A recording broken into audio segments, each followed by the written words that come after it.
जय हिंद दोस्तों। स्वागत करता हूं अपने YouTube चैनल IAS मेंटोर में। आज की इस वीडियो में हम यूपीएससी सीएससी प्रीलिम्स एग्जाम 2021 में जो हुआ था उसके नेक्स्ट 50 क्वेश्चन हम डिस्कस करेंगे। लास्ट वीडियो में हमने जो स्टार्टिंग के 50 क्वेश्चन है उनको हम कैसे knowledge plus logic plus elimination technique से कैसे सॉल्व कर सकते हैं वो देखा था। ये सीखना इसलिए जरूरी है क्योंकि बिना ये सीखे हम 30 से 35 क्वेश्चन ही अटेम्प्ट कर सकते हैं जो आपके नॉलेज से बनेंगे। बाकी जितने क्वेश्चन है वो या तो आपके लॉजिक से या थोड़ा एलिमिनेशन लगा के, ठीक है, तो ही बन सकते हैं। चाहे वो 2021 का पेपर हो, 2022 का हो या तो फिर 2023 का पेपर हो। ठीक है, 2023 का पेपर आप देखोगे तो उसमें नॉलेज से बनने वाले क्वेश्चन लिमिटेड है, लेकिन आप अपना लॉजिक लगा के थोड़ा सा एलिमिनेशन यूज करके आप क्वेश्चन को अटेम्प्ट कर सकते हो। ठीक है, तो 2023 के पेपर को सोल्व करने से पहले आपको 10 साल के पीवाईक्यू जो है उन पर आपको मेहनत करनी पड़ेगी।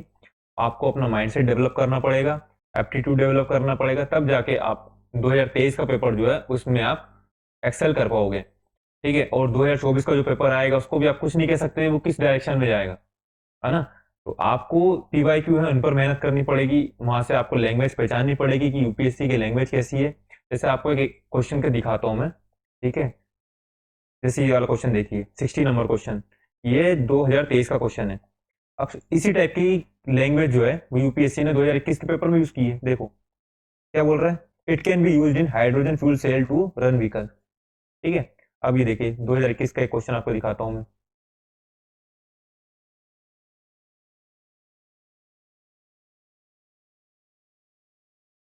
The palm oil can be use to produce biodiesel.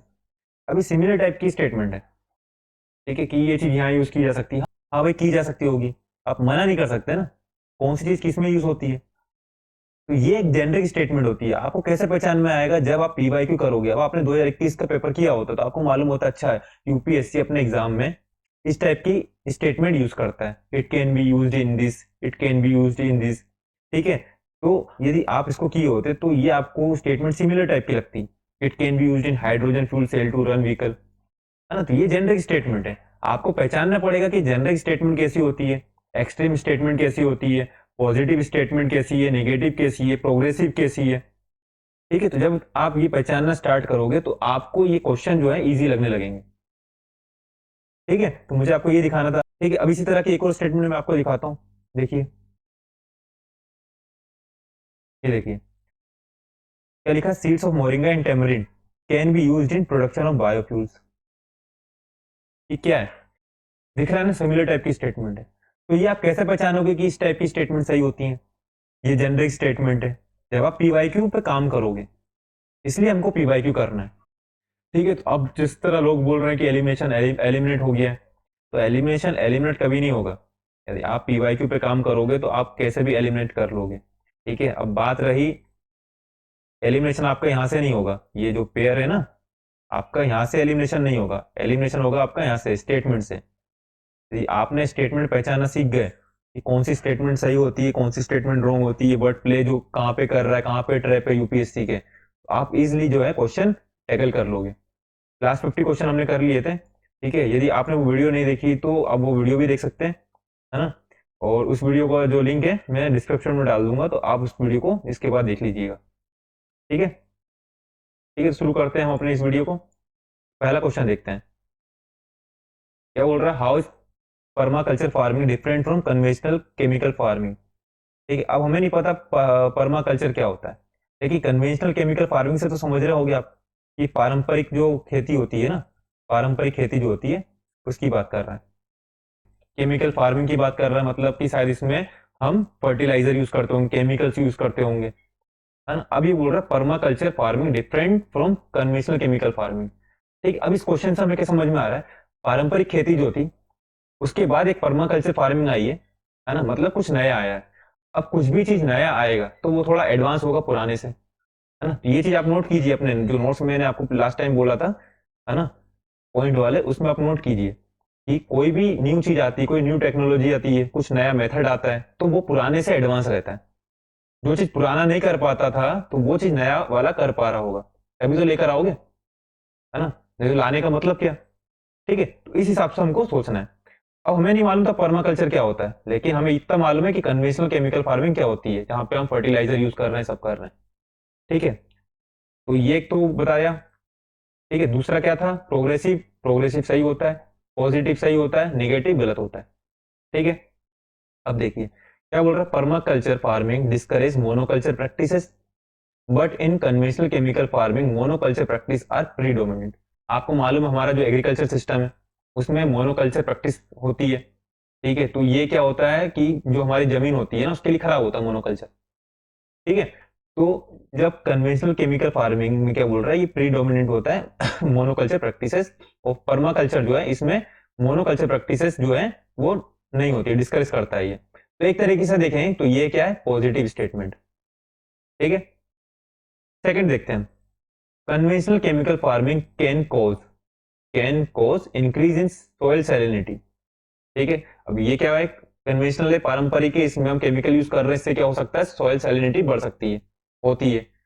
फिर क्या बोल रहा है, but in occurrence of such phenomena is not observe in permaculture farming. ये क्या है, पॉजिटिव है, क्योंकि न्यू टेक्नोलॉजी है, न्यू मेथड है, फार्मिंग का न्यू मेथड है, मतलब इसमें कुछ अच्छा होगा, है ना। तो इसमें अच्छा क्या है कि ये जो है सॉइल सैलिनिटी की जो प्रॉब्लम है इसमें नहीं दिखती।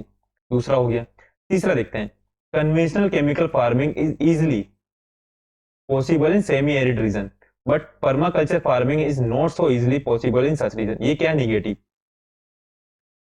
नेगेटिव क्यों, क्योंकि ये नया मेथड आया कुछ, है ना। अब जब conventional chemical farming semi arid reason में हो रही है तो पर्माकल्चर तो न्यू मेथड है, कुछ तो अच्छा होगा इसमें, तभी तो आया है।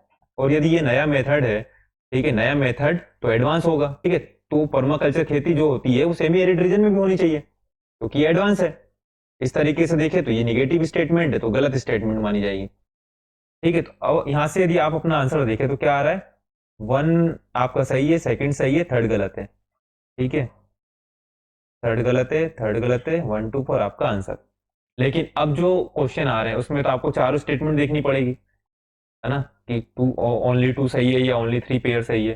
देखो फोर्थ ऑप्शन देखते हैं, practices of mulching is very important in permaculture farming but not necessarily so in conventional chemical farming.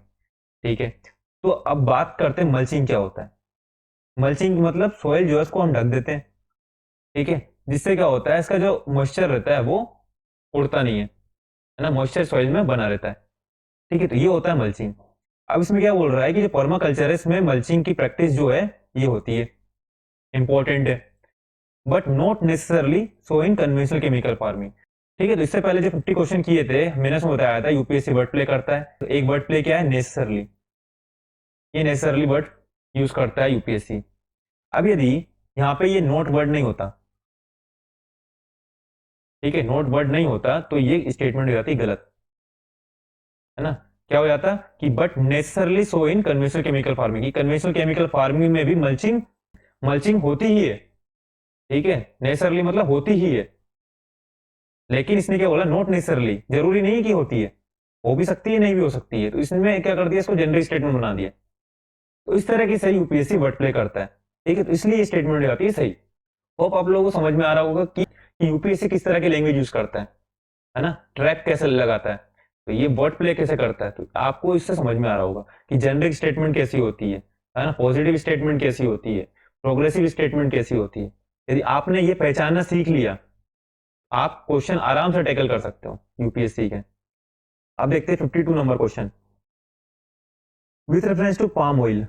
Palm oil की बात कर रहा है, consider the following statement, the palm oil tree is native to south east Asia. अब ये क्या है, ये है फैक्ट कि साउथ ईस्ट एशिया का नेटिव है या नहीं है। ठीक है, तो ये क्या है, फैक्चुअल, फैक्ट डाल दिया। ठीक है, दूसरा देखिए, the palm oil is the raw material for some industry. क्या बोल दिया, सम इंडस्ट्री, इसने ये तो नहीं बोलना ऑल इंडस्ट्री, सम इंडस्ट्री होता होगा पाम ऑयल कुछ इंडस्ट्री में, है ना, प्रोड्यूसिंग लिपस्टिक एंड परफ्यूम।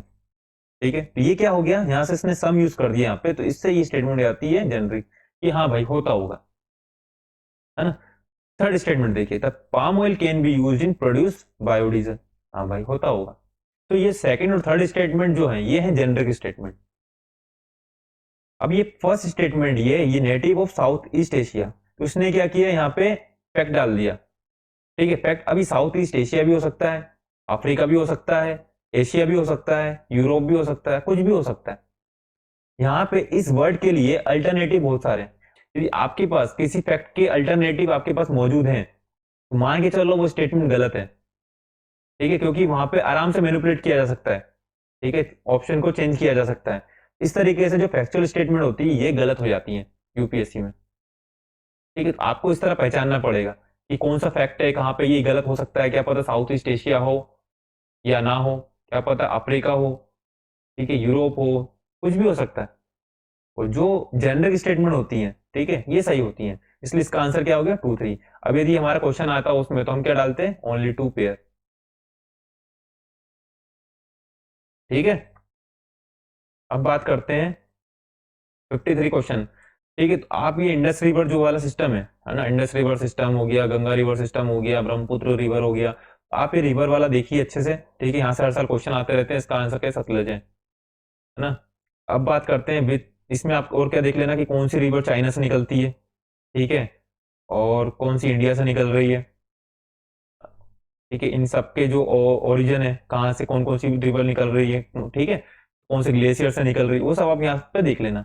हाँ, लेफ्ट बैंक ट्रिब्यूटरी कौन सी है इंडस की, राइट बैंक कौन सी है, तो वो सब आप यहाँ पे देख लेना। अब बात करते हैं 54। ठीक है, with reference to India, Didwana, पूचामन, सरगोल, काटू आर द नेम ऑफ, इसके ग्लेशियर है, मैंग्रोव है, रामसर साइट है, सैलाइन लेक है। अब देखिए, आप जब यूपीएससी की प्रीलिम्स की तैयारी करते हैं या प्रीलिम्स एग्जाम देने से पहले आप क्या क्या पढ़ते हैं, आप जो मैंग्रोव एरिया जो है, जितने भी मैंग्रोव एरिया हैं आप सारे याद करते हैं, रामसर साइट सारी याद करते हैं। यदि आपने इन दोनों को तैयार किया होगा, सारी साइट्स याद की होंगी, एरिया याद किए होंगे, तो आपको मालूम होगा कि भाई 2 और 3 तो हो नहीं सकते।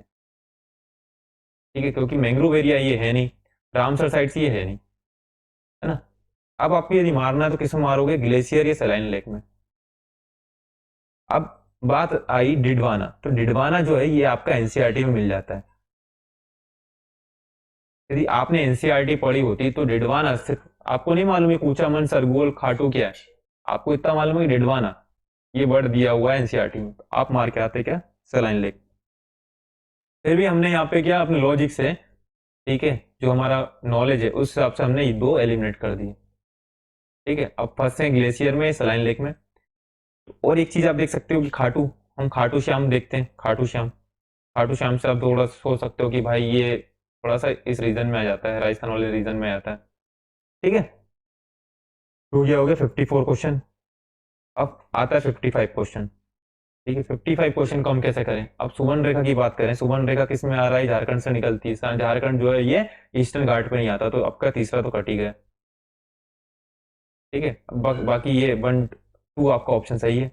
आपके ब्रह्मानी मानना है या वंशाधरा मारना है। ठीक है, इसमें आपको थोड़ा सा रिवर का नॉलेज होता, कौन सी रिवर कहाँ से निकल रही है, तो आपको आराम से मार देते हैं। तो इसका आंसर क्या जाएगा हमारा, 1 2। ब्रह्मानी और नागवेली जो है ये निकलती है ईस्टर्न घाट से।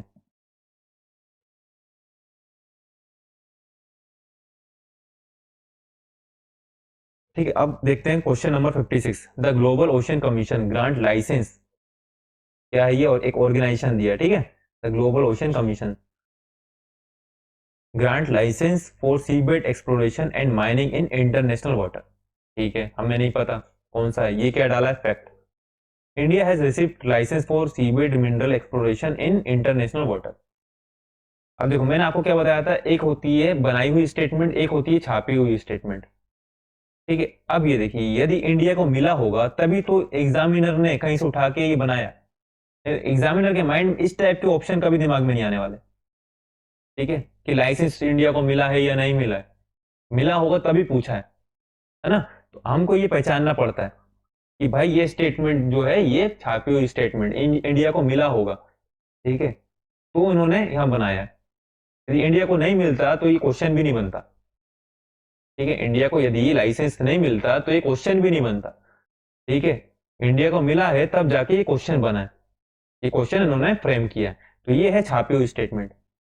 ठीक है, ये डाला है फैक्ट। अब देखते हैं, rare earth minerals are present on sea floor in international water. हाँ भाई, ये जेनरिक स्टेटमेंट, जो सी फ्लोर होता है, ठीक है, वहां पे रेयर अर्थ मिनरल्स प्रेजेंट होते हैं। ठीक है, और आप इसको इनकार तो कर नहीं सकते ना, इसको इनकार कर सकते हो कि नहीं मिलते, है ना। जब आप इसको इनकार नहीं कर सकते, इसको रॉन्ग प्रूफ नहीं कर सकते कि भाई नहीं मिलते, कोई आपके पास कोई रीजन है ही नहीं, तो इस स्टेटमेंट को सही मानो क्योंकि ये है जेनरिक स्टेटमेंट। ठीक है, तो यहां से देखते हैं सेकंड और थर्ड जो है ये जेनरिक स्टेटमेंट है। अब ये डाला इन्होंने फैक्ट, ठीक है, फैक्ट आप देखिए फैक्ट हमेशा गलत जाते हैं, यूपीएससी फैक्ट के साथ खेलता है, जेनरिक स्टेटमेंट में क्या ही खेलेगा, है ना। अब यहाँ पे क्या था, जो आईएस जो था इंटरनेशनल सीबेड अथॉरिटी जो है, उसकी जगह इन्होंने डाल दिया द ग्लोबल ओशियन कमीशन, तो इसलिए आती है वन स्टेटमेंट गलत, तो आंसर आपका आता है 2 and 3। ठीक है, और अभी के हिसाब से यदि आता है ये ऑप्शन नहीं होते तो आप क्या डालते ओनली 2 पेयर। अब बात करते हैं among the following which one is least water efficient crop. ठीक है, तो यहां देखिए आपको इस पे पहचानना लीस्ट वाटर, अब एक वाटर एफिशिएंट क्रॉप, एक हो गया लिस्ट। ठीक है, अब वाटर एफिशिएंट क्रॉप क्या हो जाती है, यदि लिस्ट नहीं होता यहाँ पे वाटर एफिशिएंट क्रॉप क्या हो जाती है, मिलेट्स वगैरह।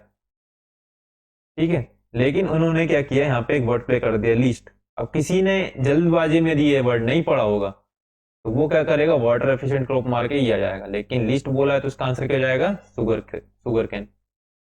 ठीक है, अब ये देखिए, अब आगे ज्योग्राफी का क्वेश्चन।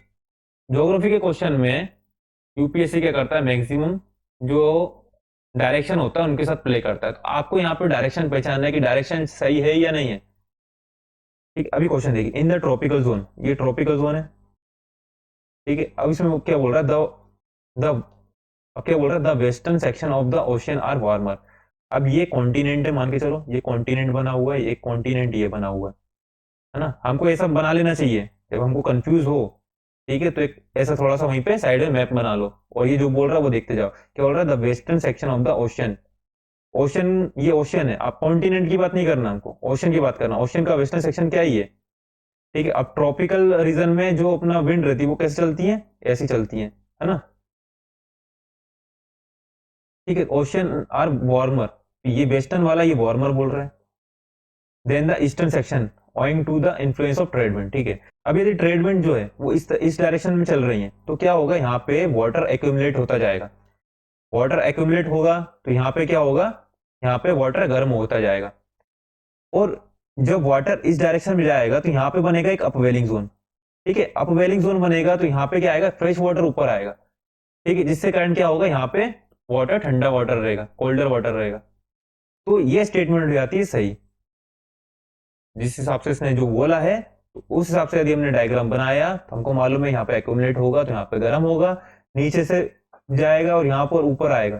ठीक है, तो ये एक साइकिल चलती रहती है, तो यहाँ पे वेलिंग जोन बनेगा। ठीक है, तो इसके कारण यहाँ पे कोल्डर वाटर होगा। अब बात करते हैं in the temperate zone, westerlies make the eastern section of ocean warmer than the western section. ठीक है, अब हम ये तो ट्रॉपिकल था, अब आएंगे टेम्परेट में, टेम्परेट में अब ऐसे चल रहा है। ठीक है, ट्रेड विंड ऐसे चल रही, तो अब क्या होगा, यहाँ पे westerlies make the eastern section of the ocean warmer, यहाँ पे वाटर एक्यूमुलेट होगा। ठीक है, और यहाँ पे बनेगा अपवेलिंग जोन, तो इस हिसाब से ये भी सही होता है, तो आंसर आएगा आपका सी। ठीक है, ये है आपका कंसेप्चुअल क्वेश्चन है, तो आपको समझ में आ गया कि आपको जो है ट्रेड विंड वगैरह है इनको आपको अच्छे से करना है, जो ओशन करंट है उसको अच्छे से करना है। 59 नंबर क्वेश्चन देखें, तो ये सारी स्टेटमेंट जो है ना, ये इंटरलिंक्ड स्टेटमेंट है, इंटरकनेक्टेड, यदि एक गलत तो सब गलत, एक सही तो सब सही। ठीक है, ये वाला, उस हिसाब से ये जो क्वेश्चन है, ठीक है, तो इसका आंसर हो जाएगा डी। अब बात करते हैं क्वेश्चन नंबर 60। ठीक है, अब ये जो क्वेश्चन है इसको आप पूरी स्टेटमेंट में पढ़ोगे तो आपको यहाँ मिलेगा एपीफाइट। एपीफाइट जो है ये मिलते हैं कहाँ पे, आपको ट्रॉपिकल रेन फॉरेस्ट में। ठीक है, अब देखते हैं 61 नंबर क्वेश्चन। आप क्या बोल रहा है, the vegetation of savanna consist of grassland with scattered small trees but extensive area have no trees. The forest development in such area is generally kept in check by one or more or a combination of some condition. Which of the following are such condition? ठीक है, अब Hindi medium वालों के लिए हिंदी में देख लेते हैं इसमें। ठीक है, सवाना की वनस्पति में बिखरे हुए छोटे वृक्षों के साथ घास के मैदान होते हैं। ठीक है, किंतु विस्तृत क्षेत्र में कोई वृक्ष नहीं होते हैं। ऐसे क्षेत्रों में वन विकास सामान्यतः एक या एकाधिक या कुछ परिस्थितियों के संयोजन के द्वारा नियंत्रित होता है। ऐसी परिस्थितियां निम्नलिखित में से कौन सी हैं? ठीक है, कैसे होता है? अब यदि इस एरिया में, ठीक है, जो सवाना, जो घास का मैदान है, वहां पे यदि फायर लग जाएगा तो उससे क्या होगा, जो फॉरेस्ट का डेवलपमेंट है वो वहां से बाधित होगा, ठीक है, हो नहीं पाएगा। सेकंड ऑप्शन तो होगा। बात करते हैं ग्रेजिंग, हर्बीवोरस और सीजनल रेनफॉल। ठीक है, अब रेनफॉल जो रहता है, ठीक है, रेनफॉल जो है ये भी डिसाइड करता है कि वहां पे फॉरेस्ट होगा या नहीं होगा। ठीक है, अब बात करें ग्रेजिंग हर्बीवोरस, जो एनिमल्स जो है जो ग्रेजिंग करते हैं वो भी डिसाइड करते हैं कि क्या है, ये पेड़ है ना। अब इसको किसी जानवर ने खा लिया तो भाई ये बढ़ ही नहीं पा रहा है ना। जब बढ़ ही नहीं पाएगा तो यहाँ फॉरेस्ट कैसे डेवलप होगा? तो ये भी जो है ना, तीसरा ऑप्शन ये भी सही है। अब बात करते हैं सॉइल प्रॉपर्टी, है ना। सॉइल प्रॉपर्टी, आपको मालूम है कि सॉइल प्रॉपर्टी जो है ये डिसाइड नहीं करती कि वहां पे जो हमारा फॉरेस्ट कैसा बनना है। ठीक है, आप देखोगे जो हमारा रेन फॉरेस्ट जो है ना, ट्रॉपिकल रेन फॉरेस्ट, वहां की सॉइल जो रहती है सबसे ज्यादा वीक होती है अपना न्यूट्रिएंट्स में। ठीक, इस सॉइल में ना तो ह्यूमस रहेगा ना न्यूट्रिएंट्स रहेंगे, तो ये सॉइल जो रहती है हमारा ट्रॉपिकल रेन फॉरेस्ट में, है ना, सॉइल बेकार होने के बावजूद वहां पे जो हमारा फॉरेस्ट डेवलप हो जाता है। तो सॉइल प्रॉपर्टी डिसाइड नहीं करती कि वहां पे फॉरेस्ट बनेगा या नहीं बनेगा। ठीक है, तो ये ऑप्शन हो जाता है गलत। तो वैसे तो आपको यहाँ से आंसर आ गया 2, 3, 4। अब बोरोइंग एनिमल एंड टर्मिट्स, ठीक, उसी तरह जो ऑप्शन 1 है ये भी नहीं होगा। अब बात करते हैं question number 62। With reference to the water on the planet Earth, consider the following statement. The amount of water in the river and lake is more than the amount of groundwater. ठीक है, और क्या दूसरा क्या है? The amount of water in polar ice cap and glacier is more than the amount of groundwater. अब ये question जो है PYQ का क्वेश्चन है, पहले भी इसके ऊपर क्वेश्चन आया हुआ है। तो आपको पता होगा जो हमारा ओशन है, ओशियन जो है इसमें 97% कुछ वाटर यहाँ पर है। उसके बाद आता है हमारा जो ग्लेशियर हो गया, आइस केप हो गया, है ना, यहाँ पे आता है कुछ 2 पॉइंट कुछ परसेंट यहाँ पे आता है। फिर जो हमारा ग्राउंड वाटर है, ठीक है, यहाँ पे आ जाता है 0.68% कुछ यहाँ पे आ जाता है। ठीक है, तो उसके बाद जो बचा हुआ पानी कहाँ मिलेगा आपको? रिवर में, लेक्स में, हमारा सॉइल में जो मॉइस्चर के रूप में रहता है, तो यहाँ पे आपको मिलेगा बाकी पानी, है ना। अब देखते हैं जो क्वेश्चन क्या बोल रहा है। क्वेश्चन क्या बोल रहा है कि ओशियन, नहीं, ठीक है, तो क्वेश्चन क्या बोल रहा है? The amount of water in the river and lake is more than the amount of ground water. ये तो गलत हो गया। ग्राउंड वाटर में तो जो हमारा आइस कैप ग्लेशियर है उसके बाद से जो पानी रहता है वो रहता है ग्राउंड वाटर में, उनके बाद आता है रिवर लेक वगैरह में, तो ये स्टेटमेंट भी आती है गलत। फिर क्या बोल रहा है? The amount of water in polar ice cap and glacier is more than the amount of ground water, तो ये हो जाती है सही। ठीक है, तो इसका आंसर हो जाता है ओनली 2। तो ये जो है आपको एनसीईआरटी में एक टेबल बना हुआ है, आप उसको पढ़िए, और ये हो गया पीवाईक्यू भी है, ठीक है, रिपीट हो चुका है, इसलिए इंपॉर्टेंट हो जाता है ना, तो इसको आप देख लीजिएगा। आप देखते हैं 63 नंबर क्वेश्चन। ठीक है, 63 नंबर क्वेश्चन क्या बोल रहा है? Moringa is a leguminous evergreen tree. ठीक है, हमें नहीं मालूम। सेकंड ऑप्शन क्या है? Tamarind tree is endemic of south Asia. ये भी हमको नहीं पता, लेकिन क्या फैक्ट डाला? साउथ एशिया कहाँ का एंडेमिक हो भी सकता है, नहीं भी हो सकता है, क्या पता अफ्रीका का हो, क्या पता इंडिया का हो। फिर देखते हैं, in India most of the tamarind is collected as minor forest produce. ठीक है, ये भी हमको नहीं पता। India export tamarind and seeds of moringa, ये क्या है? जेनरिक स्टेटमेंट, करता होगा। ठीक है, टेमरिन क्या होता है हिंदी में देख लेते हैं, इमली, और मोरिंगा, है ना, तो भाई करता होगा, ये होगी generic statement. Seeds of moringa and tamarind can be used in the production of biofuels, क्या होगी? Generic statement. मैंने आपको पहले बताया था कि आपको सबसे पहले क्या करना है, जो सबसे सही स्टेटमेंट है और एक सबसे गलत स्टेटमेंट है उनको ढूंढना है। सबसे इन पांचों में सबसे सही स्टेटमेंट कौन सी मिल दिख रही है आपको? फिफ्थ स्टेटमेंट जो है सबसे सही स्टेटमेंट दिख रही है। और सबसे गलत स्टेटमेंट कौन सी आपको दिख रही है? ये दिख रही है आपको सेकंड नंबर, कि भाई हो भी सकता है नहीं भी हो सकता है। तो यदि आप फिफ्थ को सही मानते हैं, सेकंड को गलत करते हैं, तो क्या आंसर आएगा आपका? फिफ्थ को सही मानते हैं, सेकंड को गलत। ठीक है, आंसर आ गया आपका। लेकिन हमको तो अभी जो ट्रेंड चल रहा है क्वेश्चन का उस हिसाब से सॉल्व करना है, तो कैसे करें? फिफ्थ स्टेटमेंट जेनरिक है, फोर्थ स्टेटमेंट जेनरिक है, ठीक है, अब बात करें, मैंने क्या बताया था आपको कि एक स्टेटमेंट में यदि दो फैक्ट आते हैं तो वो उनके गलत होने की चांस ज्यादा होती है।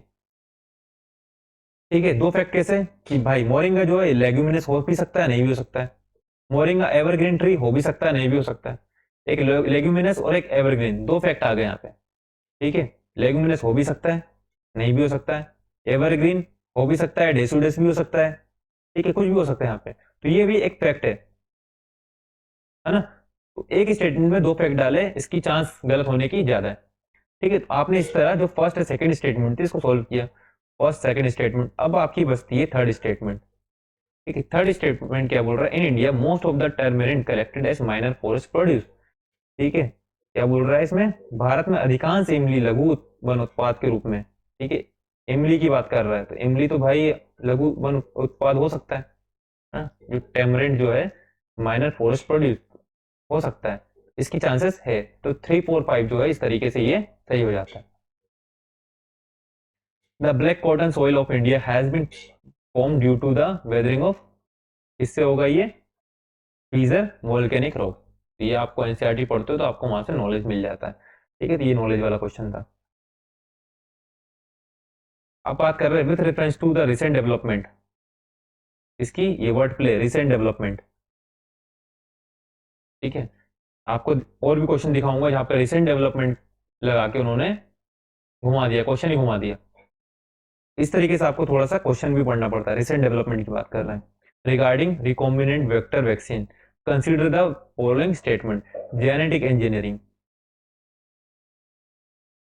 Is applied in the development of this vaccine. ठीक है, तो जेनेटिक इंजीनियरिंग यूज करते हैं, ये स्टेटमेंट सही है। यदि आपने थोड़ा सा वैक्सीन के बारे में पढ़ा होगा तो आपको मालूम होगा। ठीक है, bacteria and virus are used as vector. ठीक है, तो ये स्टेटमेंट भी सही है। तो आपको मालूम होगा, यदि आपने पढ़ा होगा, वैक्सीन जो है वेक्टर वैक्सीन, इसमें हम वायरस यूज करते हैं। तो ये थोड़ा सा नॉलेज वाला क्वेश्चन है।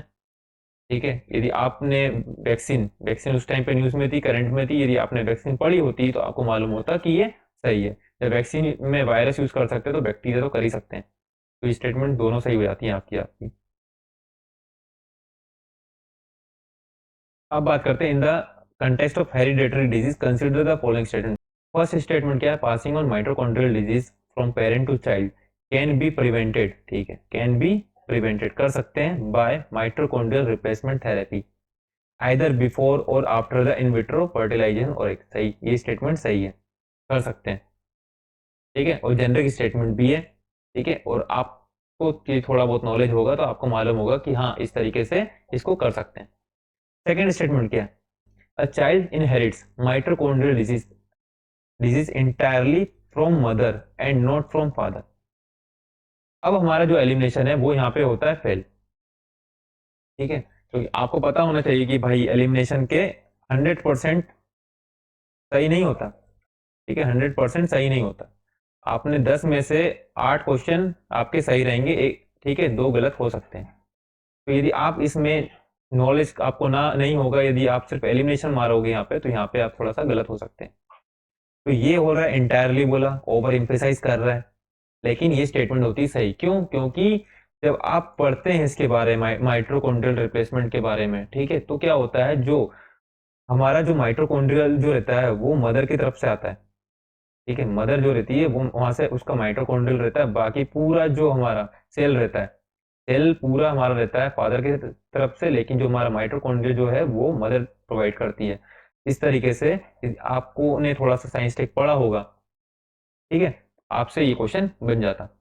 इसका आंसर हो जाएगा सी। अब बात करते हैं Bollgard 1 and Bollgard 2। ठीक है, technology are mention in the context of. अब ये क्वेश्चन देखिए, ये बनेगा आपका टेक्नोलॉजी से। तो आपने पढ़ा होगा जो हमारा जीएम कॉटन जो है, जीएम कॉटन, ठीक है, क्या है, जेनेटिक मॉडिफाई कॉटन। इसमें एक होता है हमारा एक बैक्टीरिया आता है, उसका नाम होता है बॉलवॉर्म। ठीक है, उसको गार्ड करने के लिए आया बॉल गार्ड 1 बॉल गार्ड 2। आप इससे बॉल बॉम्ब से आप थोड़ा सा टेक्नोलॉजी यूज करके बना सकते थे कि भाई ये developing genetically modified crop plant. ठीक है, तो उसका ये आंसर हो जाएगा। अब बात करते हैं क्वेश्चन नंबर 68। ठीक है, 68 क्वेश्चन क्या है, अब ये थोड़ा साइंस का क्वेश्चन है, ठीक है, तो ये थोड़ा आप देखना इसका, इसमें ना एलिमिनेशन चल रहा है ना कुछ चल रहा है, थोड़ा सा इसमें आपका कंसेप्ट हो गया, लॉजिक हो गया, जो आपका 11-12 का जो नॉलेज होता है थोड़ा बहुत, उससे बनेगा ये क्वेश्चन, ठीक है। तो इसमें इसका आंसर जो था, इसमें टेम्परेचर ऑफ द फ्लेम जो है ये इस पर डिपेंड नहीं होता, ठीक है, तो आपका 2 गलत हो जाता है, 1 3 इसका सही हो जाता, ठीक है। तो इसको आप देखना, इसका मैं नहीं बता पाऊंगा सही से। अब बात करते हैं 69 नंबर क्वेश्चन की। तो 69 नंबर क्वेश्चन की बात करें तो क्या बोल रहा है, विच of the above can be cultured in artificial synthetic medium.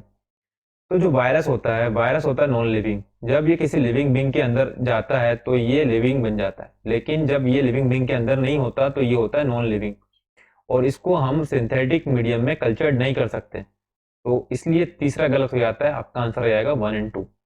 ये एक बेसिक नॉलेज है, आपको पता होना चाहिए, ठीक है। तो 70 नंबर क्वेश्चन में आप देखें तो क्या बोल रहा है, Adreno virus have single strand DNA genomes whereas retro virus have double strand DNA genome, ठीक है, ठीक है। तो मैंने आपको बताया था, तो यदि नहीं बताया हो तो आप इसको भी नोट कर लीजिए कि एक कि जब यूपीएससी दो फैक्ट को, ठीक है, दो चीज को कंपेयर करता है तो उसमें वो चांसेस होती है स्वैपिंग की, ठीक है। तो यूपीएससी क्या करता है, स्वैप करता है ना। अब इसमें एड्रीनो वायरस और रेट्रो वायरस के साथ कंपेयर किया, दोनों में जो स्वैपिंग कर दिया, क्या बोल रहा है यहाँ पे, Adreno virus have single strand DNA genome, ठीक है। तो ये जो थी सिंगल स्ट्रैंड डीएनए जीनोम जो था, ये आता है रेट्रो वायरस का, और जो डबल स्ट्रैंड डीएनए जीनोम्स जो है ये आता है एड्रीनो वायरस का। इसने क्या किया, यहाँ पे स्वैपिंग कर दी, है ना, तो ये स्टेटमेंट आती गलत।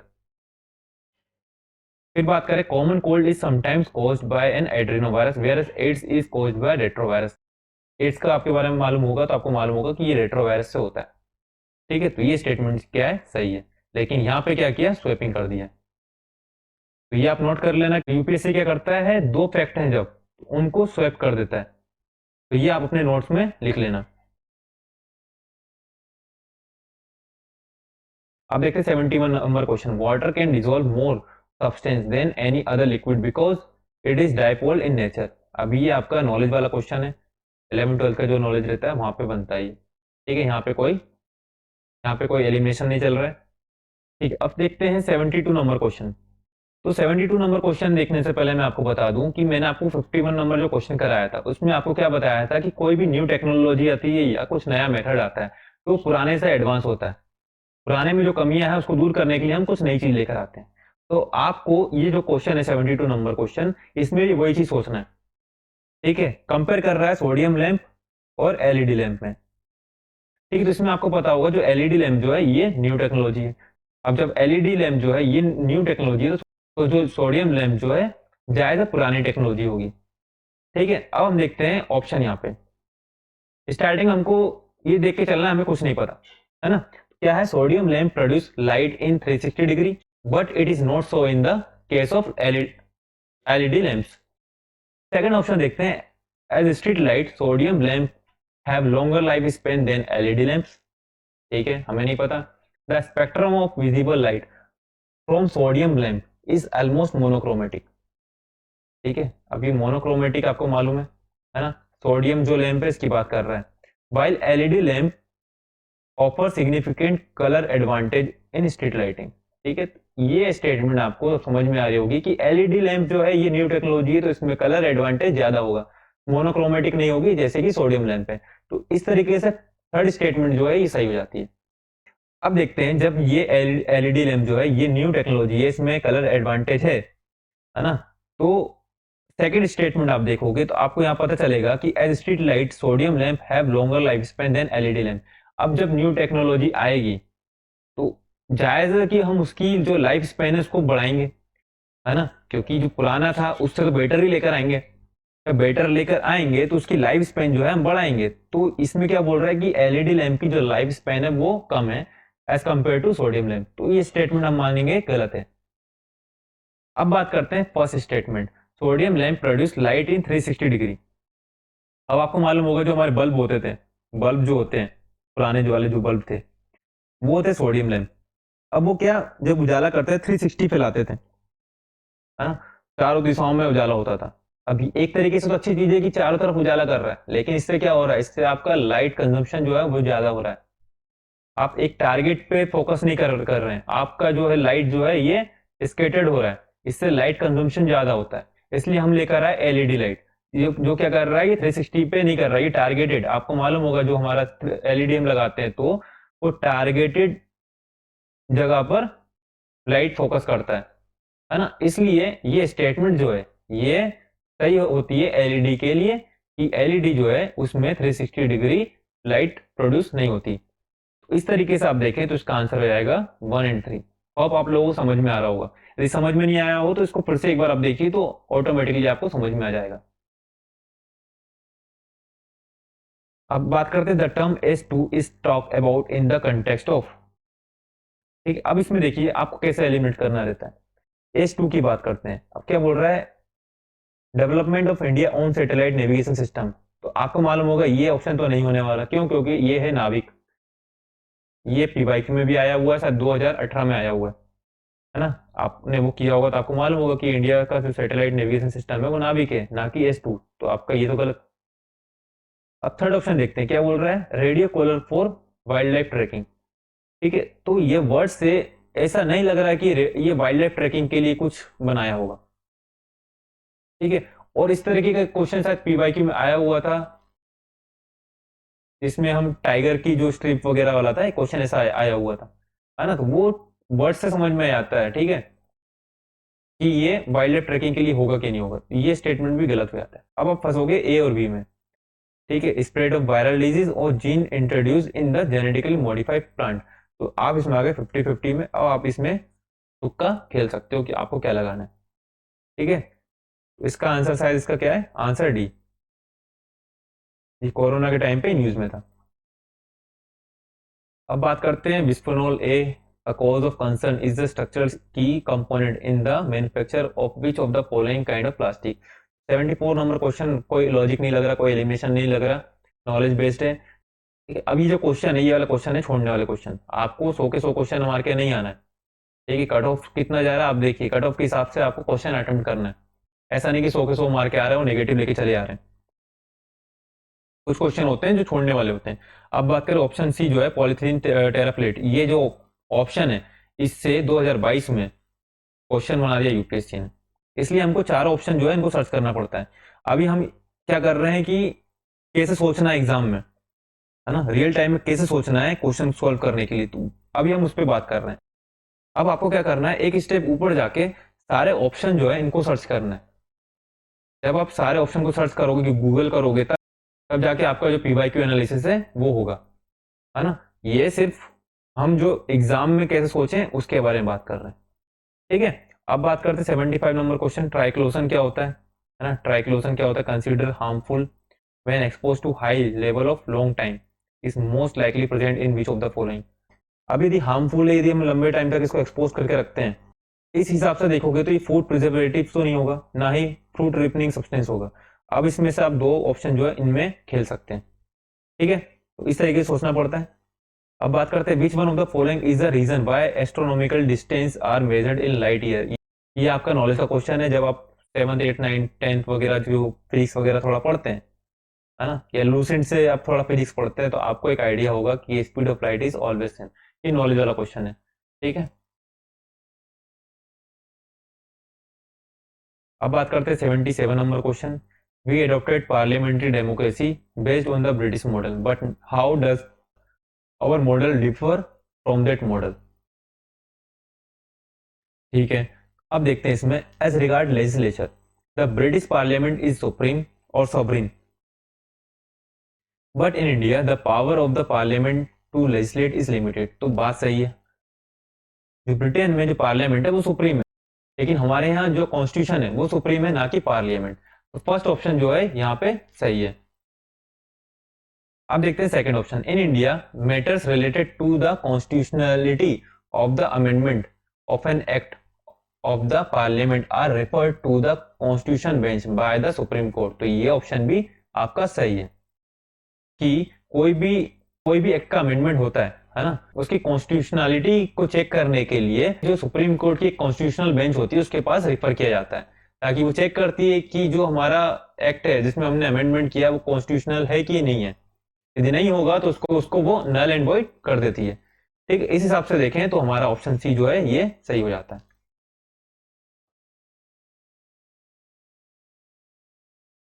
अब बात करते हैं 78 नंबर क्वेश्चन। 78 नंबर क्वेश्चन की तो क्या बोल रहा है, with reference to the union government consider the following statement. अब ये जो क्वेश्चन है टफ क्वेश्चन है, फिर भी इसे हम थोड़ा सॉल्व करने की कोशिश करते हैं कि कहाँ पे वर्ड प्ले किया है। अब क्या बात कर रहा है, N Gopalaswami Ayyangar committee suggested that a minister and a secretary be design solely for pursuing the subject of administrative reform and promoting it। अब इसमें क्या डाला है, फैक्ट। क्या पता ये कमेटी ना हो, दूसरी कमेटी हो, क्या पता एआरसी हो, है ना। जरूरी नहीं ना कि N Gopalaswami Ayyangar committee हो, ये है फैक्ट। फैक्ट को मैनिपुलेट करना बहुत इजी होता है ना, चेंज करना बहुत इजी होता है। इस हिसाब से आप सोच सकते हैं कि यहाँ संभावना है गलत होने की। ठीक है, अब बात करते हैं इन 1970 the department of personal was constituted on the recommendation of the administrative reform commission 1966 and this was placed under the prime minister charge. तो डिपार्टमेंट ऑफ पर्सनल जो होता है प्राइम मिनिस्टर के चार्ज के अंदर होता है, ठीक है, ये आपको मालूम होगा। लेकिन department of personal was constituted on the recommendation of ARC administrative reform commission 1966। अब ये इसी की रिकमेंडेशन पे हुआ था या नहीं हुआ था, तो यहाँ पे थोड़ा सा डाउट हो जाता है। प्रॉब्लम यहाँ पे ये है कि आपको ये पता नहीं होगा, आप इसको सही भी ले सकते हैं गलत भी ले सकते हैं। थोड़ा सा ये ट्रिकी है, ठीक है, ऑप्शन थोड़ा ट्रिकी है क्योंकि इतना हम पढ़ते नहीं है। ठीक है, तो ये क्वेश्चन आप अटेम्प्ट ले भी सकते हैं, ठीक है, या छोड़ भी सकते हैं, क्योंकि हमको 100 के 100 क्वेश्चन अटेम्प्ट नहीं करना है। कुछ क्वेश्चन ऐसे आते हैं पॉलिटी के जो जो थोड़ा सा टफ होते हैं। तो यहाँ पे आपने अपना जो एलिमिनेशन है उसके थ्रू आपने एक तो गलत कर दिया, ठीक है। तो जो ऑप्शन सेकंड है इसमें भी फैक्ट है, इसमें हमारा एलिमिनेशन नहीं लग रहा है। ठीक है, कुछ क्वेश्चन ऐसे होते हैं जहाँ पे एलिमिनेशन नहीं लगता है, तो घबराना नहीं है, क्योंकि 10 में से 8 क्वेश्चन में एलिमिनेशन लगेगा, 2 में नहीं लगेगा। तो 2 के पीछे नहीं जाना हमको, 8 के पीछे जाना है। ठीक है, हर साल ऐसे क्वेश्चन मिलते हैं जहाँ पे एलिमिनेशन काम नहीं करता, कुछ क्वेश्चन मिलेंगे, यदि नहीं मिलेंगे तो सब एलिमिनेशन मार के आ जाएंगे, है ना। हमको अपना नॉलेज भी यूज करना है। अभी जो सेकंड ऑप्शन है थोड़ा सा नॉलेज वाला क्वेश्चन है, आपको नहीं पता होगा तो आप नहीं बना पाओगे। ठीक है, तो चलो आगे बढ़ते हैं। 79 number question, right to privacy. ठीक है, क्या है, आर्टिकल नंबर 21, इजी क्वेश्चन है। अब बात करते हैं क्वेश्चन नंबर 80। क्वेश्चन नंबर 80 जो है ये यूपीएससी ने डिलीट कर दिया, तो इसको छोड़ दीजिए। अब बात करते हैं क्वेश्चन नंबर 81। 81 क्या बोल रहा है, right to the city is an agreed human right, agreed human right and the UN habitat monitor the commitment made by each country in this regard. तो यहाँ पे जो बात कर रहा है ना कि एग्रीड ह्यूमन राइट और ये commitment made by each country in this regard, तो ये गलत है।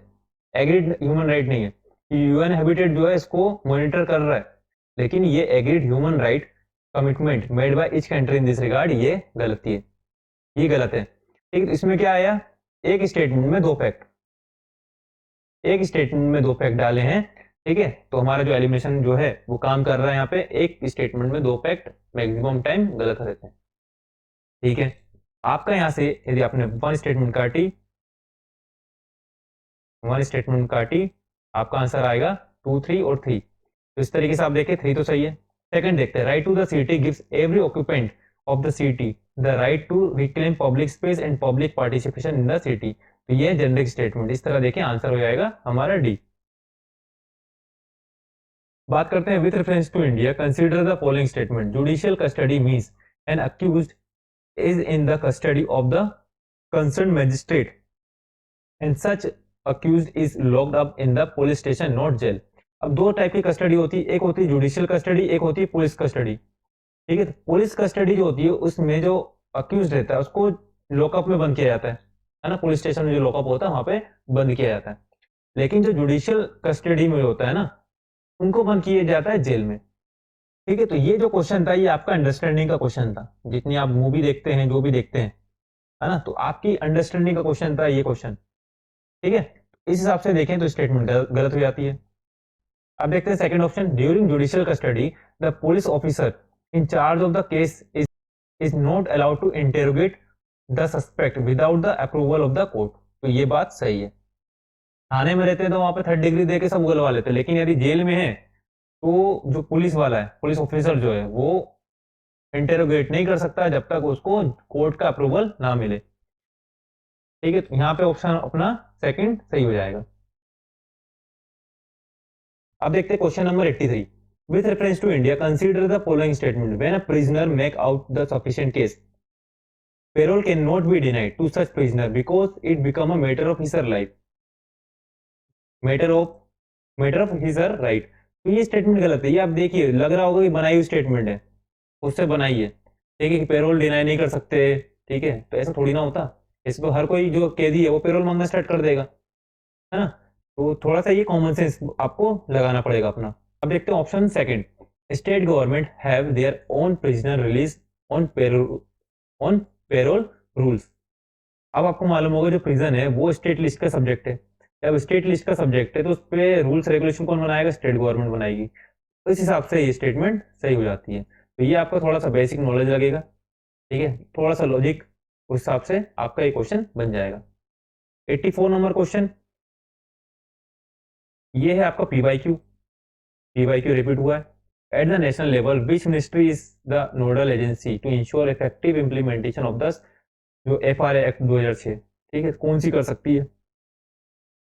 FRA की बात करें तो पंचायती राज तो करेगी नहीं, रूरल डेवलपमेंट ये भी नहीं करेगी, है ना। अब आप कंफ्यूज हो तो इसमें ministry of environment, forest and climate change और मिनिस्ट्री ऑफ ट्राइबल अफेयर, इसमें कंफ्यूज हो सकते हो। लेकिन यदि आपने पीवाईक्यू सही से लगाए हैं तो आपको मालूम होगा कि इसका आंसर हो जाएगा डी।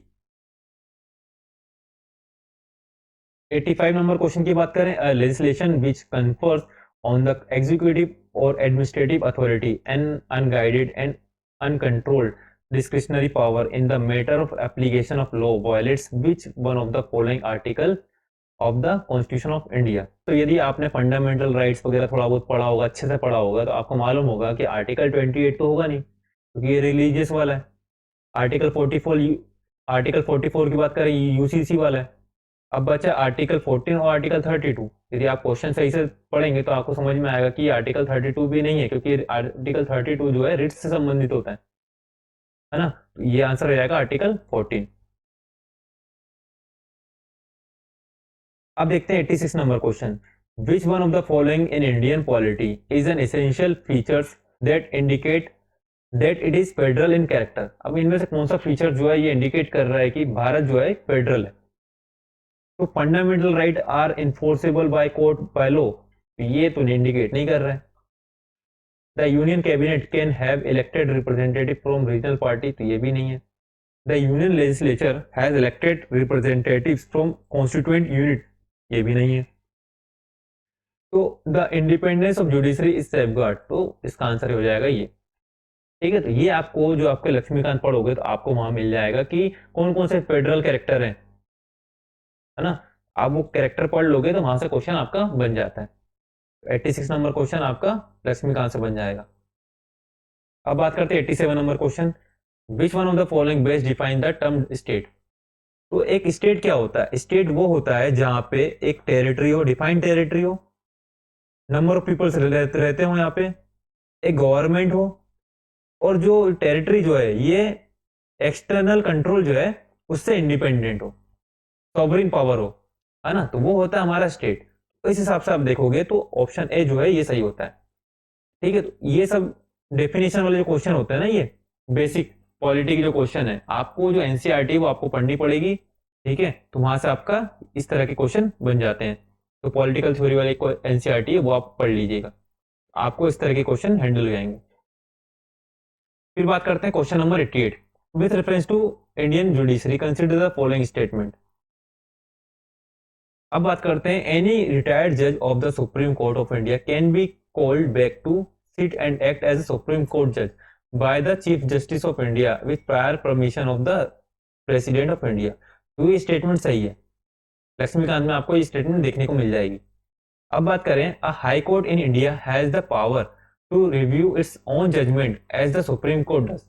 तो यहाँ पे आप ट्रैप देखिए, जब तक यूपीएससी ने आंसर की नहीं दी थी ना, ठीक है, तब तक इस स्टेटमेंट को सब लोग सही लेके चल रहे थे, क्योंकि हाई कोर्ट के पास भी अपना जजमेंट को रिव्यू करने की पावर है, लेकिन जब यूपीएससी ने अपनी आंसर की दी तब पता चला कि इसमें वर्ड प्ले क्या किया यूपीएससी ने, कि बोला कि जो हाई कोर्ट की पावर है ना, वो उसी तरह की पावर है जैसे सुप्रीम कोर्ट के पास है। ऐसा गलत है। सुप्रीम कोर्ट को कॉन्स्टिट्यूशन से मिला हुआ है, कॉन्स्टिट्यूशन जो है वहां पे लिखा हुआ है कि सुप्रीम कोर्ट के पास इस तरह की पावर है, लेकिन हाई कोर्ट के लिए एक्ट बना के हाई कोर्ट को पावर दी हुई है ना। अब ये जो आप बेयर एक्ट पढ़ोगे तो बेयर एक्ट में आपको पता चलेगा कि ये स्टेटमेंट जो है गलत है। इस हिसाब से इसका आंसर हो जाएगा ओनली 1। तो ये बहुत माइन्यूट इन लोगों ने वर्ड प्ले किया है, बहुत माइन्यूट यहाँ पे घुमाया है ना। चलो अब देखते हैं 89 number question. With reference to India consider the following statement, there is only one citizenship and one domicile. ठीक है, तो इंडिया के लिए तो सही है कि एक सिटीजनशिप है और एक डोमिसाइल है। A citizen by birth only can become the head of state, तो ये स्टेटमेंट गलत है। ये स्टेटमेंट यूएसए के लिए सही है लेकिन हमारे इंडिया के लिए गलत है। अब बात करते हैं foreigner once granted the citizenship can not be deprive of it under any circumstances. तो ये स्टेटमेंट क्या हो गई, एक्सट्रीम, कि डिप्राइव नहीं किया जा सकता किसी की सिटीजनशिप को। तो ये स्टेटमेंट क्या है, एक्सट्रीम है, इसलिए हो जाती है गलत। तो थर्ड गलत, थर्ड गलत, सेकंड गलत, फर्स्ट आंसर। ठीक है, अब यदि ये स्टेटमेंट आपकी पेयर वाला क्वेश्चन में आ जाती तो आप क्या करते, स्टेटमेंट से पहचानते। फर्स्ट स्टेटमेंट क्या है, सही है ना, आपका जो बेसिक नॉलेज है कॉमन सेंस उससे आपको मालूम होगा। सेकंड स्टेटमेंट ये आपका लक्ष्मीकांत में दिया हुआ है, आपको वहां से बन जाता। थर्ड स्टेटमेंट एक्सट्रीम है, गलत हो जाती। आंसर क्या होता, इसका आंसर क्या होता, इसका आंसर क्या होता, ओनली 1 पेयर। ठीक है, थोड़ा राइटिंग का इश्यू हो सकता है आपको, है ना, राइटिंग सही नहीं इसलिए नहीं आ रही क्योंकि मैं लैपटॉप में यूज कर रहा हूँ और पेन टैब लगाया वो, है ना। पेन टैब में सही राइटिंग नहीं आती।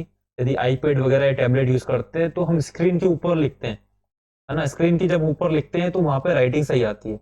अब पेन टैब में ऐसा है कि मैं कहाँ पे लिख रहा हूँ और लैपटॉप में कहीं वो लिखाता है, सही से लिखाता नहीं है ना, थोड़ा सा राइटिंग का इश्यू आपको आ सकता है। अब बात करते हैं question number 90। Which one of the following factor constitutes the best safeguard of liberty in a liberal democracy। तो कौन सा लिबर्टी को सेफगार्ड कर रहा है, तो सेंट्रलाइजेशन ऑफ पावर, तो ये तो लिबर्टी को तो खत्म करेगा। सेंट्रलाइज पावर हो जाएगा तो इससे क्या होगा, जो सेंटर है वो पावरफुल होगा, स्टेट जो है इनकी पावर कम हो जाएगी। तो लिबर्टी को सेफगार्ड कर रहा है, नहीं कर रहा, तो ये गलत हो जाएगा। कमिटेड जुडिशरी क्या होती है, जब जुडिशरी जो है ये कमिटेड हो जाए एग्जीक्यूटिव के, जो एग्जीक्यूटिव बोले उसी तरह से जुडिशरी चले, तो वो लिबर्टी को सेफगार्ड करेगा, नहीं करेगा, तो ये भी गलत हो जाएगा। जब जुडिशरी एग्जीक्यूटिव के अकॉर्डिंग चलेगी तो उसे बोलते हैं कमिटेड जुडिशरी, है ना। तो ये निगेटिव टर्म है, जुडिशरी, जुडिशरी के लिए निगेटिव टर्म है ये, तो ये हो जाएगी गलत। इलेक्टेड गवर्नमेंट, इलेक्टेड गवर्नमेंट जरूरी नहीं है कि सेफगार्ड करे, लेकिन सेपरेशन ऑफ पावर, पावर का सेपरेशन कर दे, एग्जीक्यूटिव की पावर अलग है, लेजिस्लेचर की पावर अलग है, जुडिशरी की पावर अलग है, तो हमने क्या किया, सेपरेशन ऑफ पावर कर दिया। तो ये क्या करता है, सेपरेशन ऑफ पावर, जो लिबर्टी है उसको सेफगार्ड करता है। तो क्वेश्चन नंबर 90 का आंसर हो जाएगा डी। अब बात करते हैं under the Indian constitution concentration of wealth violets. तो कंसंट्रेशन ऑफ जो वेल्थ है वो वायलेट्स करती है किसको, डीपीएसपी को। आपने डीपीएसपी में आर्टिकल है, आपको मालूम होगा। तो ये आपका जो है पॉलिटिकल लक्ष्मीकांत से क्वेश्चन बन जाता है, इजी क्वेश्चन है। फिर बात करते हैं question number 92। What is the position of the right to property in India. तो राइट टू प्रॉपर्टी जो है इसकी क्या पोजीशन है, तो देखिए लीगल राइट है अवेलेबल टू सिटीजन ओनली, ये गलत हो जाता है क्योंकि नेपाली जो है, नेपाल के लोग हैं वो भी तो यहाँ के प्रॉपर्टी ले रहे हैं। ठीक है, इस हिसाब से आप देखते हैं तो भाई सिटीजन के लिए तो नहीं है। अब बात करते हैं fundamental right available to citizen only, तो फंडामेंटल राइट भी नहीं, आपको मालूम है, इसको हटा दिया 44 कॉन्स्टिट्यूशनल अमेंडमेंट के साथ हमने इसको हटा दिया, आपको मालूम होगा। Neither fundamental right not legal right, तो फंडामेंटल राइट तो नहीं है लेकिन लीगल राइट है, ये भी स्टेटमेंट मिल लेते। अब देखते हैं legal right available to any person, तो आंसर हो जाएगा बी। अब देखते हैं question number 93, what was the exact constitutional status of India on 26 January 1950। Option देखें, ए क्या है, अ डेमोक्रेटिक रिपब्लिक, सेकंड क्या है, अ सॉवरेन डेमोक्रेटिक रिपब्लिक, थर्ड क्या है, अ sovereign secular democratic Republic, D क्या है, अ sovereign socialist secular democratic Republic. तो आपको मालूम होगा 42 कॉन्स्टिट्यूशनल अमेंडमेंट 1976 हुआ था, जो उसमें 3 वर्ड ऐड किए थे। कौन कौन से किए थे, समाजवादी मतलब सोशलिस्ट, सोशलिस्ट का दिख रहा है ये वर्ड ऐड किया था, और क्या किया था, सेक्युलर, ये ऐड किया था, और क्या किया था, अखंडता मतलब इंटीग्रिटी। ठीक है, 3 वर्ड ऐड किए थे। तो आप देखिए, ये तो होगा नहीं, ये तो होगा नहीं। ठीक है, तो आंसर क्या हो जाएगा इसका, सॉवरेन डेमोक्रेटिक रिपब्लिक। ठीक है, अब देखते हैं question number 94, constitutional government means क्या होगा। कॉन्स्टिट्यूशनल गवर्नमेंट जो लिमिटेड हो कॉन्स्टिट्यूशन से, वो होती है कॉन्स्टिट्यूशनल गवर्नमेंट। अब ये क्वेश्चन बहुत बार रिपीट हुआ है। ठीक है, तो आपको थ्योरी जो है, पॉलिटिकल थ्योरी जो है, वो आपको थोड़ा देखना पड़ेगा। वहां से क्वेश्चन आते हैं। अब बात करते हैं question number 95, with reference to India the term Halbi हो और कोई पर्टेन टू। ठीक है, इनमें से क्या होगा, तो क्या है, dance form of north west India. अब देखो नॉर्थ वेस्ट मतलब क्या हो गया, ये हो गया हमारा पंजाब राजस्थान वाला। यदि ये नॉर्थ ईस्ट बोलता है ना, तो भी एक डाउट होता कि हाँ हो सकता है डांस फॉर्म, लेकिन नॉर्थ वेस्ट में इस टाइप के नाम आपने नहीं सुने होंगे, तो स्टेटमेंट हो जाती है गलत। ठीक है, अब आती है प्री हिस्टोरिक केव पेंटिंग। तो ठीक है, तो जब आप पेंटिंग वगैरह पढ़ते हैं ना, तो इस टाइप के नाम आपने पढ़े नहीं होंगे। जब हम आर्ट एंड कल्चर पढ़ते हैं तो पेंटिंग जितनी होती हैं उनके नाम हम एक बार कम से कम देख लेते हैं, है ना। यदि आपने पढ़ा होता तो ये आपको यहाँ पे मिल जाता, प्री हिस्टोरिक केव पेंटिंग वगैरह, लेकिन ये सब नहीं है। अब बात करते हैं म्यूजिकल इंस्ट्रूमेंट और ट्राइबल लैंग्वेज। तो यहाँ पे आप थोड़ा सा इन दो में तुक्का मार सकते हैं। तो आप 50-50 में तो कम से कम पहुंच चुके हैं यहाँ पे। अब देखते हैं 96 नंबर क्वेश्चन। अब बात करते हैं 96 number question, consider the following statement in respect of Bharat Ratna and Padma award. First option देखें तो Bharat Ratna and Padma award are title under the article 18 sub clause 1 of the constitution of India. तो आपने लक्ष्मीकांत पढ़ी होगी तो आपको मालूम होगा ऐसा कोई नहीं है, आर्टिकल 18 सब क्लोज 1 में ऐसा कोई अवार्ड का टाइटल वगैरह कॉन्स्टिट्यूशन में नहीं है।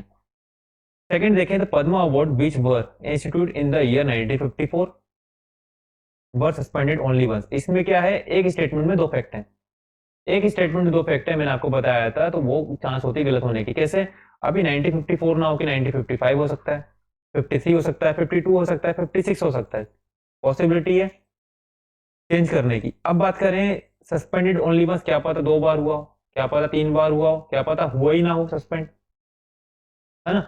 इस तरीके से आप सोचोगे तो सेकंड ऑप्शन जो है यहाँ पे मैनिपुलेशन की चांस ज्यादा है। ठीक है, ये फैक्ट जो है इनको चेंज करने की पॉसिबिलिटी ज्यादा है, तो इस तरीके से आप मान सकते हैं कि ऑप्शन सेकंड गलत है। ऑप्शन थर्ड देखें, the number of Bharat Ratna award is restricted to a maximum of 5 in a particular year. तो ये क्या फैक्ट डाल दिया इन्होंने, मैक्सिमम 5।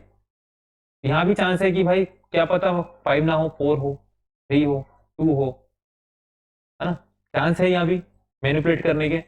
ठीक है, तो ये इस तरह आप सोच सकते हो कि गलत हो सकता है, लेकिन एग्जाम में तीनों ऑप्शन को गलत लेने में थोड़ा सा डर लगता है कि क्या पता तीनों गलत ना हो, है ना। तो आप क्या पता इसको थर्ड ऑप्शन को सही भी ले सकते हैं एग्जाम में, लेकिन जो दो ऑप्शन है ना, ये तो आपका नॉलेज से और ये एलिमिनेशन से आप इजीली कट कर दे रहे हो, तो आप फंसोगे 1-2 और 1-2-3 में, है ना। अब आप इसमें रिस्क लेना है, आप उसमें ले सकते हैं। ठीक है, तो इस तरह आप इस क्वेश्चन को सोल्व कर सकते हैं। अब देखते हैं 97 नंबर क्वेश्चन। स्टेटमेंट 1 क्या बोल रही है, the United Nation Capital Development Fund UNCDF and Urban Day Foundation have recently recognised Hyderabad as 2020 tree city of the world. हमें नहीं पता कि हैदराबाद है या नहीं है, ठीक है, अर्बन डे फाउंडेशन है या नहीं है, और यूएनसीडीएफ है या नहीं है। सेकंड स्टेटमेंट देखते हैं, Hyderabad was selected for the recognized for a year following its commitment to grow and maintain the urban forest. तो सेकंड स्टेटमेंट में क्या बोल रहा है, हैदराबाद का नाम आ रहा है, और हैदराबाद का फर्स्ट स्टेटमेंट में बोला था कि इसे tree city of the world बोला गया। तो चांसेस है कि स्टेटमेंट सेकंड सही है, क्योंकि स्टेटमेंट 1 में भी हैदराबाद का नाम दिया हुआ है। अब बात करते हैं स्टेटमेंट 1 सही है या गलत। और यदि सही है तो स्टेटमेंट 2 स्टेटमेंट 1 को फॉलो कर रही है या नहीं। तो इसमें देखें तो स्टेटमेंट 1 इसमें 3 फैक्ट दिए हुए हैं। पहला तो यूएनसीडीएफ और अर्बन डे फाउंडेशन, तीसरा क्या हैदराबाद। तो चांसेस है कि भाई हैदराबाद तो इन्होंने चेंजेस नहीं किया क्योंकि सेकंड स्टेटमेंट में हैदराबाद है। हो सकता है कि फर्स्ट फैक्ट और सेकंड फैक्ट जो यूएनसीडीएफ और अर्बन डे फाउंडेशन इन दोनों में से किसी को इन्होंने घुमाया हो, चेंज किया हो। तो यहाँ पे आप देखोगे अर्बन डे फाउंडेशन तो सही है लेकिन यूएनसीडीएफ जो है ये गलत है। ठीक है, इस तरीके से आप देखोगे तो एक स्टेटमेंट में 2 फैक्ट गलत होते हैं। अब 98 नंबर क्वेश्चन। ठीक है, अभी 98 नंबर, 99 नंबर और 100 नंबर क्वेश्चन जो है ना, अब ये तो स्पोर्ट्स के क्वेश्चन है। ठीक है, अब ये क्वेश्चन थोड़ा टफ क्वेश्चन है, यहाँ पे एलिमिनेशन वगैरह से कुछ लग नहीं रहा है। ठीक है, इन सब क्वेश्चन को छोड़िए, है ना। अब जो हमने बेसिक क्वेश्चन किए हैं, जो नॉलेज वाला क्वेश्चन है ना, जिनमें लॉजिक लग सकता है, वो हमने देख लिए, क्योंकि हमको 100 क्वेश्चन पूरा अटेम्प्ट नहीं करने। ठीक है, कुछ क्वेश्चन छोड़ के भी आने, तो ये मानो कि वो क्वेश्चन है जिनको छोड़ना है, इनमें फंसना नहीं है, टाइम वेस्ट नहीं करना है। ठीक है, तो इस तरीके से हमारे जो है 100 क्वेश्चन 2021 के 100 क्वेश्चन हमने डिस्कस कर लिए कि कैसे हम नॉलेज का यूज करते हुए, हमारा जो इंटेलिजेंस गेसिंग जो है वो यूज करते हुए, एलिमिनेशन यूज करके हम कैसे 100 क्वेश्चन जो हमारे रियल टाइम एग्जाम में हम कैसे सोल्व कर सकते हैं, उसके बारे में हमने देखा। 2021 का हमने कर लिया है, 2023 का हमने कर लिया है। ठीक है, 2021 2023 हो चुका है, बाकी के जो और पेपर है वो हम धीरे धीरे डिस्कस कर लेंगे। ठीक है, इससे आपका क्या माइंडसेट जो है वो डेवलप हो जाएगा, जो एप्टीट्यूड होता है क्वेश्चन को देखने का वो डेवलप होता चले जाएगा, ताकि आपको 2024 के एग्जाम में प्रॉब्लम नहीं होगी। होप आप लोगों को वीडियो पसंद आई होगी। यदि वीडियो पसंद आई तो वीडियो को लाइक कीजिए, अपने दोस्तों के साथ शेयर कीजिए, और यदि चैनल पर नए तो चैनल को सब्सक्राइब कर लीजिए, ताकि आने वाली इसी तरह की वीडियो जो 2022 का करेंगे, 20, 19, 18, 17 जितने भी पीछे के जो ईयर हैं उनके जो क्वेश्चन को हम डिस्कस करेंगे, तो उन वीडियो का नोटिफिकेशन आपको मिल पाए। ठीक है, और यदि आप सब्सक्राइब नहीं करते हैं और यहाँ चैनल जो है ये गुम हो जाता है तो दोबारा नहीं मिलने वाला, फिर आप पछताओगे कि कोई हमें बताने वाला नहीं कि हम इन क्वेश्चन को कैसे सोल्व करें, पेपर को कैसे डिस्कस करें, है ना। फिर आपको थोड़ा पछतावा होगा। अब पछतावा ना हो इससे पहले आप क्या कीजिए, आप ये चैनल को सब्सक्राइब कर लीजिए और बेल आइकन को प्रेस कर दीजिए, ताकि आने वाले नोटिफिकेशन आपको मिल पाए।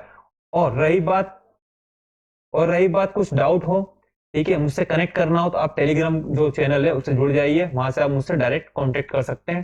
ठीक है, कुछ जो डाउट है वो मुझसे पूछ सकते हैं। ठीक है, तो समाप्त करते हैं अपनी इस वीडियो को यहीं पर। जय हिंद, जय भारत।